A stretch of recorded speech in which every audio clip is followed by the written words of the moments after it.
The easiest way of admiring the underwater kingdom is by taking a short cruise on one of these unusual glass-bottom boats.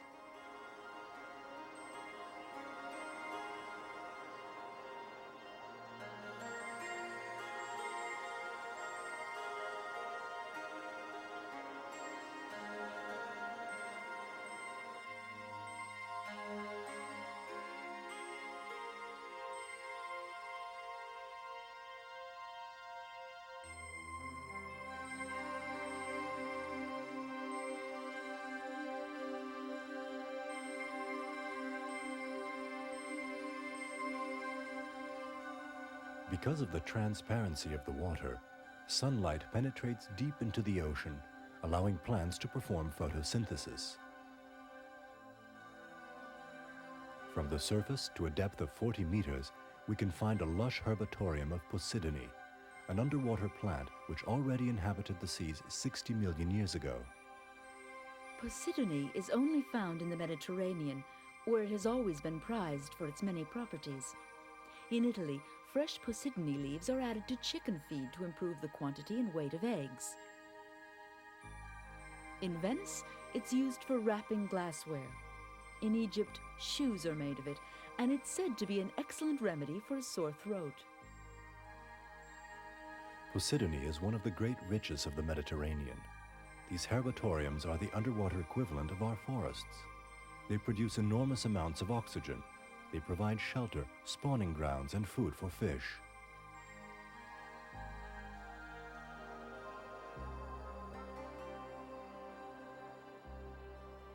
The Park of Portcros offers many ways of exploring this magnificent and fragile domain. There's even an underwater trail which one swims along with a mask and snorkel, accompanied by an instructor.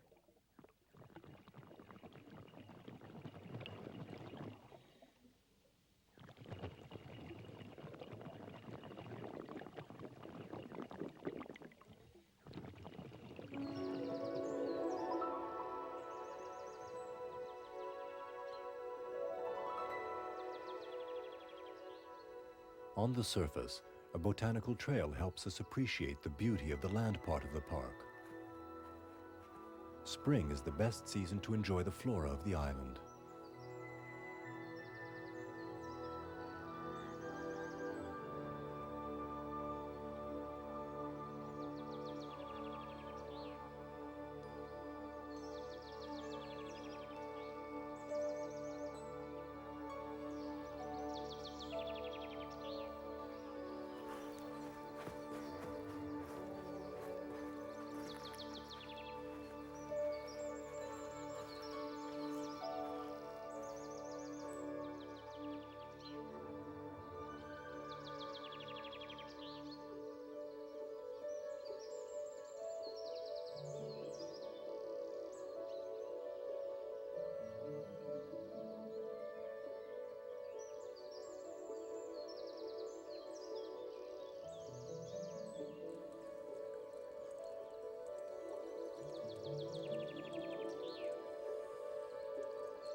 Because all forms of underwater fishing are strictly forbidden here, not only has original marine life been regenerated, but new species have turned up to take refuge in these hunter and pollution-free waters.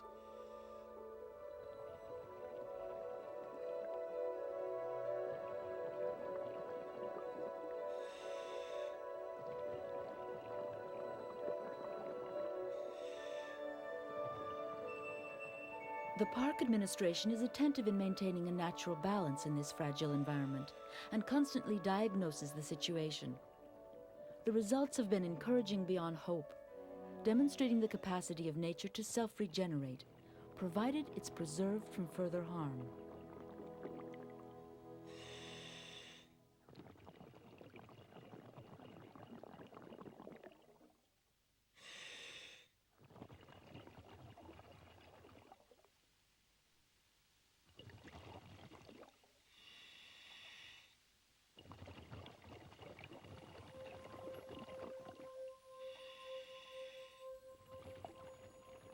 More experienced divers won't resist the temptation to dive a few meters down to the wreck.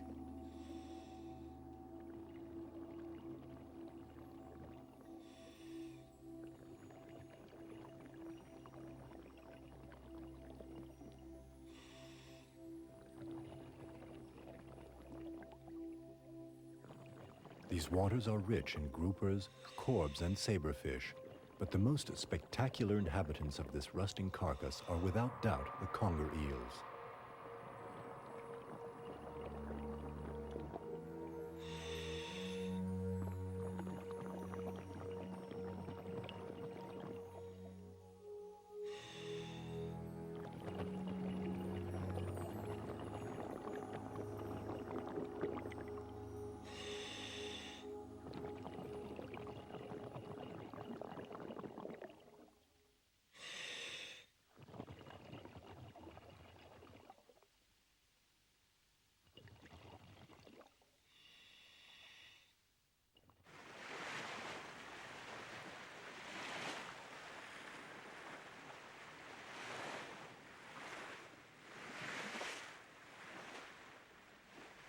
Falcons, blackbirds, and swifts spend the winter in these cliffs.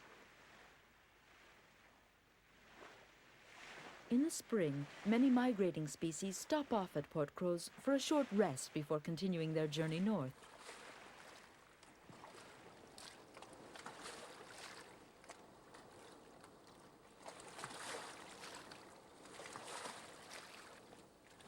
But in summer, only the species that nest here, such as seagulls, remain.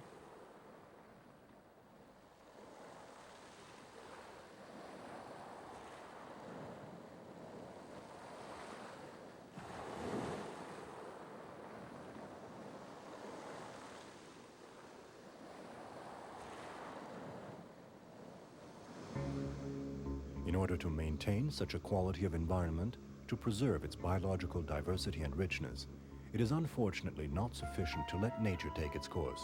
The park needs rigorous and willful management. Surveillance, upkeep, research, and protection at Port Cros is carried out by a staff of 50. It's a complex task, for it entails both a land and an underwater environment in a region with a high concentration of tourism.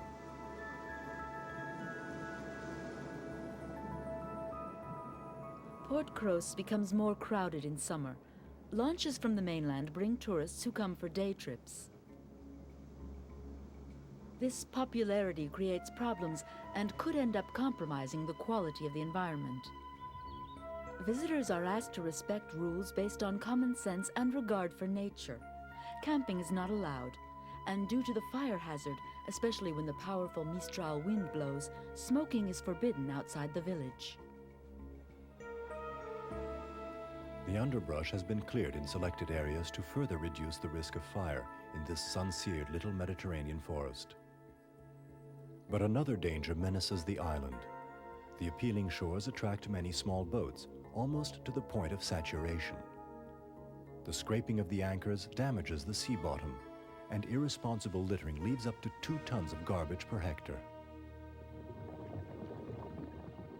Although divers come across barren, littered ocean floors and scraggly herbatoriums everywhere else in the Mediterranean, the sea at Port Cros retains the beauty of a tropical ocean.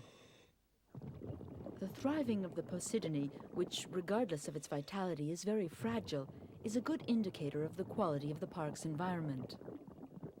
Elsewhere, it's receding due to pollution, portuary activity, and other human abuse. Here, it's an oasis of life.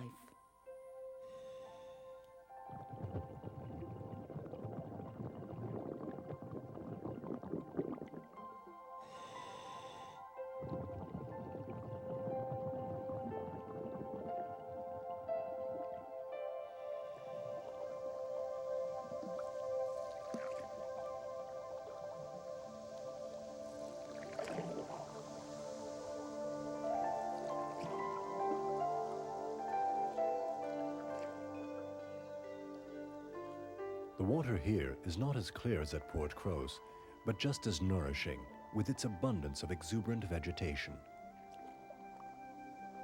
We are at the heart of a natural environment unique in Europe, in the largest delta on the continent, the Danube Delta.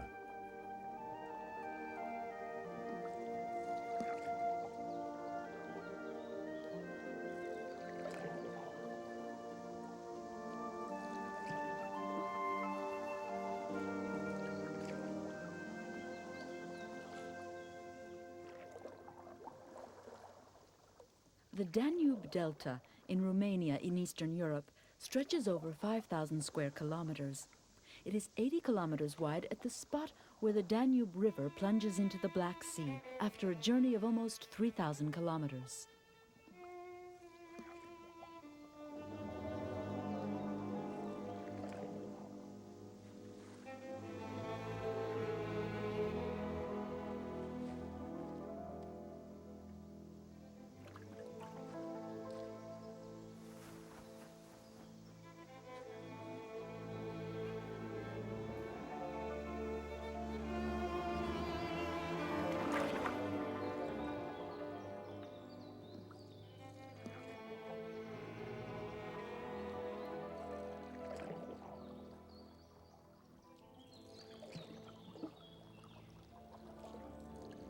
The land of the Delta is a strange one, bustling with life, a complex and changing land with an intermingling of water and swamp ground, where the earth is never really firm, where the river hesitates, creating countless branches and ramifications before finally choosing its course towards the sea.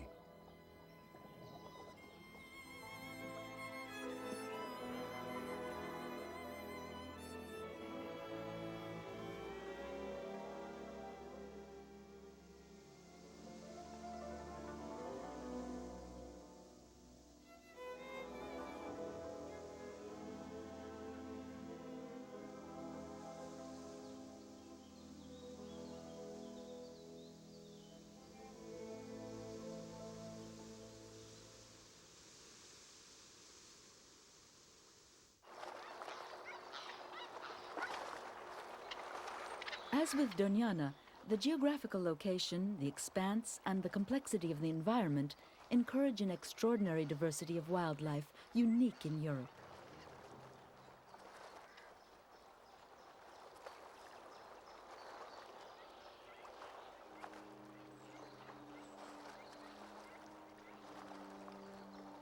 From an ornithological point of view, the Delta is unique in the world, with more than 250 species present. One can find birds from Northern Europe, Asia, Africa, Iran, India. Midway between the North Pole and the equator, it must represent a sort of ideal stopover for migrating birds. This secret and often impenetrable world offers the feathered population ideal conditions in which to live and love.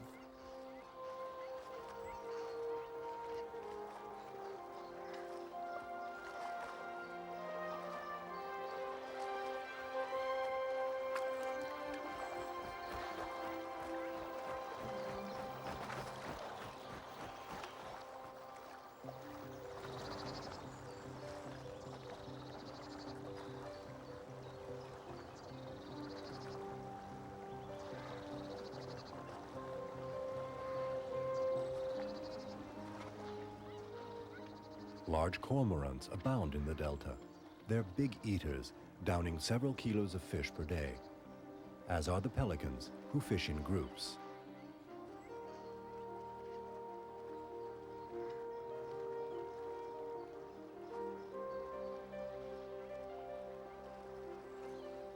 The tufted heron's technique is different, but effective.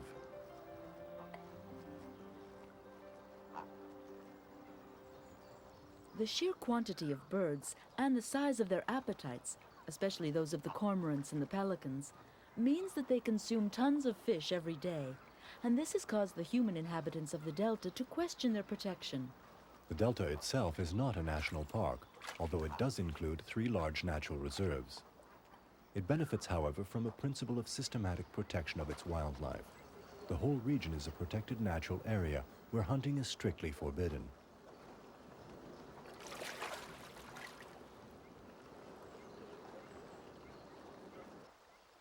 Fishing is allowed all year round, except for a 60-day period when the fish lay their eggs. Fishing is vital for many of the people who live here.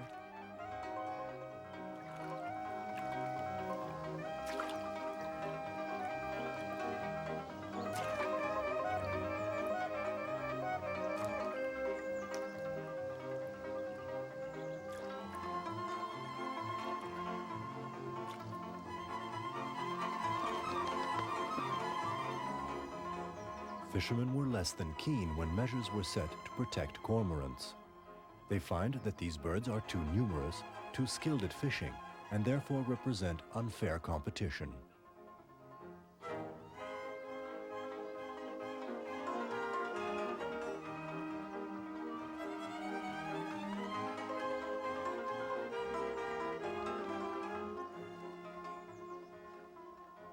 Judging from the contents of the returning skiffs, the water still seems well stocked in fish. 110 species have been identified, with 36 specific to the delta. Among the bream and carp, the catfish looks gigantic.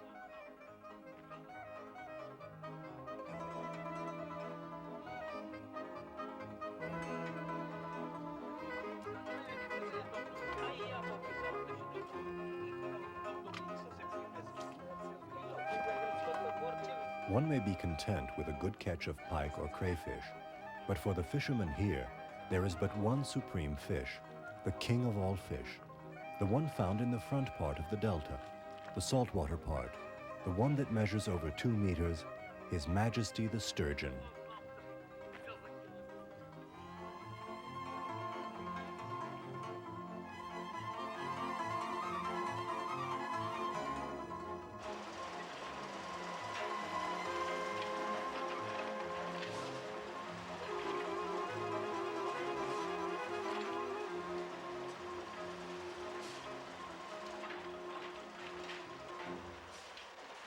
The delta is a fragile system, and the work being carried out here, although it may seem a bit crude, is intended to preserve it.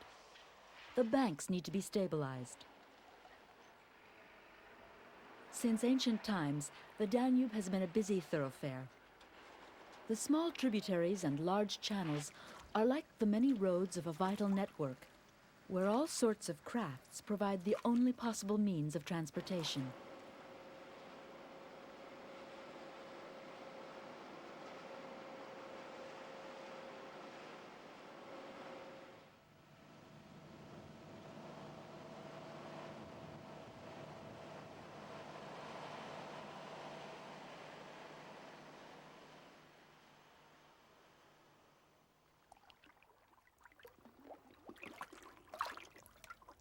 Each year, the Danube hauls 50 tons of alluvium into its delta. That's 8 times more than the Tiber and 20 times more than the Rhine. This suspended alluvium deposits little by little and is progressively colonized by vegetation, gradually taking on a characteristic form called shore. The major part of the delta is covered with thick reeds, but poplars, willow, ash, and aldus also grow on the banks.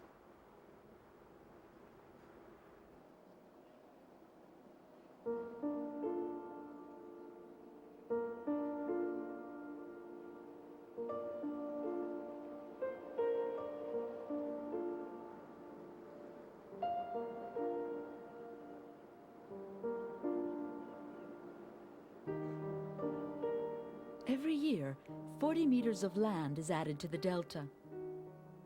The Romanians say that it's the youngest land in Europe.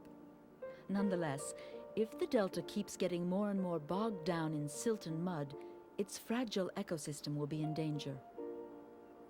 It appears that the recent surge in interest by tourists will encourage authorities to undertake protective measures.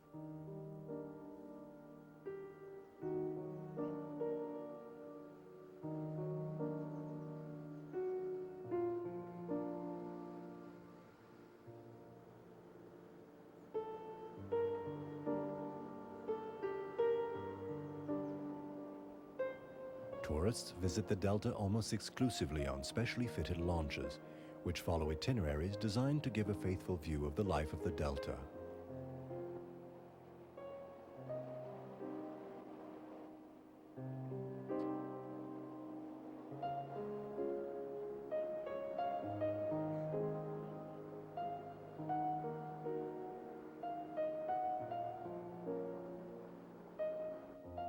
It is forbidden by law to cross the delta alone on a private boat.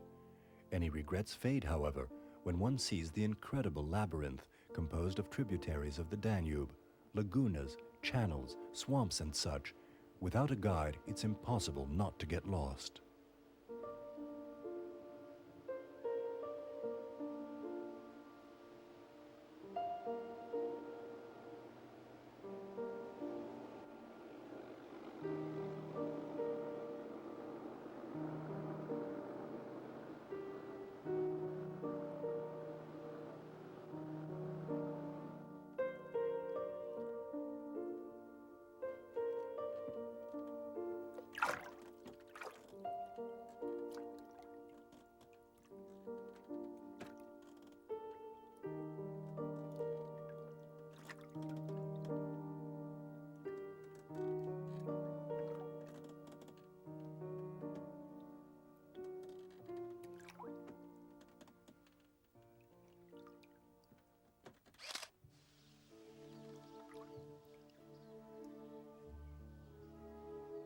In order to combat poaching, which particularly menaces otters, volunteer guards regularly patrol the delta. They who know the beauty and mystery of the delta so well try to instill in others the understanding of the necessity to preserve animals and the environment. Whether or not the Danube is polluted is questionable. All of the pollution collected by the river upstream appears to be literally digested by the extraordinary natural power of transformation of the delta's ecosystem.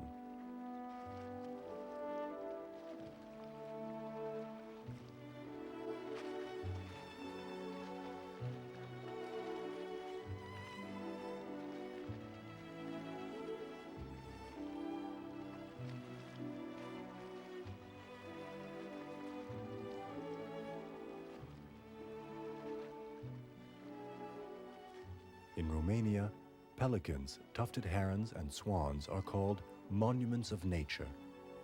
It's a quaint way of expressing the respect these birds inspire and the protection they deserve.